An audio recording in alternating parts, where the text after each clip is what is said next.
The Atlas 6, Nico. Much as Nico resented every syllable of what was about to come out of his mouth, he doubted there was any alternative. Listen, he said to Libby, dropping his voice. I need this to work. Naturally, she was defensive before anything else. Verona, she began. Might I remind you that you're not the only one here who has something to prove? Rhodes, spare me the lecture. I need access, he told her. Specific access, though I don't know what specifically yet. I just need to make sure I can get as many of the Society's archives as possible. Why? She had such a tireless capacity for suspicion when it came to him. Sure, he could tell her that most research existing about the offspring of creatures was either ancient and lost or illegal and not particularly in depth. And he didn't really want to get into it. Those were Gideon's secrets, not his. I just do, he said, and before Libby could open her mouth again, he hastily interrupted. I'm just trying to tell you I'm willing to do whatever it takes to move on. Nico, if you're trying to intimidate me, I'm not, he broke off, frustrated. Rhodes, for fuck's sakes, I'm trying to work with you. Since when? For such a smart girl, she could be really stupid. Since I noticed the older three are already picking teams, he hissed. Gesturing ahead to where Tristan and Parissa had caught up with Callum. Gradually understanding began to dawn on Libby's face. You want to be some sort of alliance, you mean? You heard what Atlas said. We're doing physical magic first. Nico reminded her, you and I are going to be better at that than anyone else. Except maybe Reyna, Libby said, glancing apprehensively over her shoulder. I can't quite get a read on her though. Whatever she is, she isn't, it doesn't matter, Rhodes. We're already at a disadvantage, she pointed out. There's two of us and one each of them. If anyone's going to get eliminated, one of us is a natural choice. She chewed her lip. So what are you suggesting? That we work together. Unheard of for them, considering their mutual enmity, but he hoped she wouldn't take too firm a hand with that particularly dead horse. We can do more than that way anyway. Astounding that it had taken graduating from NYUMA for them to believe their professors, who had insisted as much for years. We just can't give the others a reason to think either of us is expendable, that's all. If anyone's going to try and make me look expendable, it's you, she pointed out, and Nico sighed. Don't be petulant. I'm trying to be mature or something. At the very least, I'm being pragmatic. She considered it. But what if an alliance with you isn't in my best interest? I mean, if you do prove to be useless, I'm not, and have never been useless. Nico sniffed. But fine, we'll be a team so long as it's in both of our best interests. How's that? And what will we do when it isn't? We'll cross that bridge when we get to it. Libby hummed in thought again, half sighing. I suppose they are a bunch of snobs, she muttered, and added, and I do sort of already hate Callum. Try not to, Nick advised. Empaths can do a lot with strong emotions. Don't mansplain empaths to me. A predictable response, but he could see her starting to concede. It just seems so ridiculous that we can't all work together, Libby muttered half to herself. I mean, what is the point of having so much talent in the room if nobody's willing to see where that takes us? Nico shrugged. Maybe they'll get over it. Ah, yes, because that so frequently happens, Libby grumbled, toying in agitation with her bangs. She was definitely on the edge of agreement. Nico waited, prompting her to get on with her internal calculations, and she rolled her eyes. Fine, she conceded grumpily, which Nico reminded himself was not annoying because it's what he'd wanted, and furthermore, it proved right. He were allies until we're not then, which I assume will be any moment. Love the enthusiasm, Rhodes, said Nico, and she grunted something derogatory in response. The two of them finally arrived in the dining room. Alliances aside, Nico was feeling quite confident, though he could see Libby was having the opposite reaction.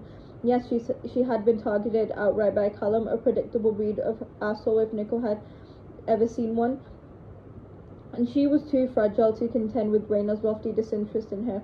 But that was only because it was in Libby's personal moral code to fret pointlessly about things she couldn't control. Once she had the opportunity to prove herself, she wouldn't be nearly so musish. That much Nico knew from experience. Elizabeth Rhodes was a lot of things, most of them unhelpful but restrained. When it came to her abilities, was not even remotely one of them. For once, the chip of Libby's shoulder would probably serve him well. The sooner she had a chance to be tested, the better, Nico thought grimly. observing over dinner that Callum, Tristan and Parissa were obviously deluding themselves into thinking that being secretive and more experienced made them into some sort of exclusive club. He almost regretted finding Parissa so attractive, though it was hardly the first time he'd be taking a liking to a girl whose primary quality was her inability to be impressed. Thankfully, dinner was brief. Tomorrow, Dalton informed them at the end of their meal would be their first full day. Tonight, they would merely be taken to their rooms to get some rest. Dalton led them back to the long corridor past the gallery where each of their names were carved into small placards beside the doors.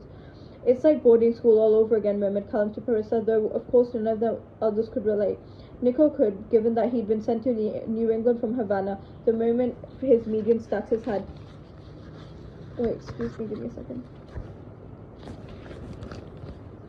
Had been cemented, sorry. But he at least was conscious enough of his wealth not to point to it. NYUMA had been populated with plenty of students like Libby or Gideon who had gone through mortal schooling most of their lives.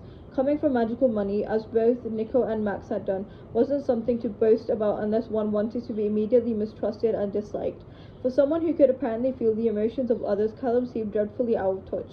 Speak for yourself, muttered Parissa back to Callum, proving Nico correct, though Callum merely smirked at her. You're all adults, Dalton said, catching wind of their muted conversation, so there are no rules. Just don't do anything stupid. No rules? Tristan echoed, glancing at Libby as if he expected her to faint at the news, which was certainly an accurate assessment of her character. She had always been a bit of a look to her, as if she might immediately report any wrongdoing, that she was currently dressed like a page from the spring catalogue from School Perfect. Square neck cardigan, pleated skirt, ballet flat certainly didn't help. You can't bring anyone else into the house, said Dalton, as an apparent amendment, but as it would be near impossible to accomplish anyway, I didn't bother including as a caveat. Do you live here as well? Asked Parissa. On the grounds, Dalton confirmed evasively. If there's any sort of problem, Libby chirped. This is not a school, Dalton clarified again, and as such there's no headmaster to alert in the event that any of you find yourselves dissatisfied. If there's indeed a problem, it belongs to the six of you collectively. Anything else? Nothing. Very well, good night, said Dalton, as the six of them wandered off to find their rooms. Much like the house itself, the bedrooms were incredibly English, each room occupied by identical four-poster beds, reasonable-sized desks and wardrobes, and a single vacant bookshelf. Nico's room, which was the first door on the left, was beside Callum's and across from Raina's. Libby looked uneasy as she made her way to the end of the hall with Tristan, which Nico supposed was unsurprising. She had a great fear of being disliked, and he doubted Tristan had ever truly liked anyone. Thus far, Nico's decision to ally himself with Libby wasn't a promising sign for his popularity in the house, but if the situation ever called for changing teams, he was confident he could manage. Besides, better to be the most tolerable option of the three physical specialities than to be the hanger onto the other three. Nico wasted little time getting to bed. For one thing, Gideon had promised to visit, and for other, his power was reliant almost entirely on his physical state. In general, magic was a physical exertion. There was a necessity. Nico likened it to the Mortal Olympics. Someone with natural aptitude could manage the fundamentals of their own specialty quite easily, perhaps without even breaking a sweat, but to win a gold medal required extensive training. As for other specialties outside one's own, more of the same. You could certainly attempt to succeed in every Olympic sport, but you could just as easily kill yourself trying. Only someone very foolish or very talented could attempt at such as Nico de Verona had attempted. Luckily, he was both troublingly talented and exceedingly unwise. This was extremely difficult, remarked Gideon, manifesting in Nico's head somewhere in the midst of whatever he'd been dreaming before, which he could not remember. He seemed to be inside some sort of interminable jail cell now. Reclining on a narrow cot with Gideon on the other side of the bars.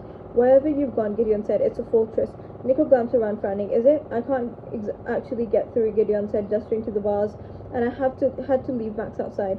I said, where? Oh, one of the realms. They had tried mapping them in college, but it was difficult. Realms of thought were hard enough to grasp, and the realms of subconscious were extensive and labyrinthine. Ever-changing. He'll be fine. I'm sure he's sleeping. Nico rose to his feet, approaching the bars. I didn't realize it'd be so difficult. On second thought, though, he probably should have. There are a lot of defensive wards up, Gideon said, more than I would expect. Okay, well, I think I'm just gonna leave it over here, and then I'll continue the second part later. too.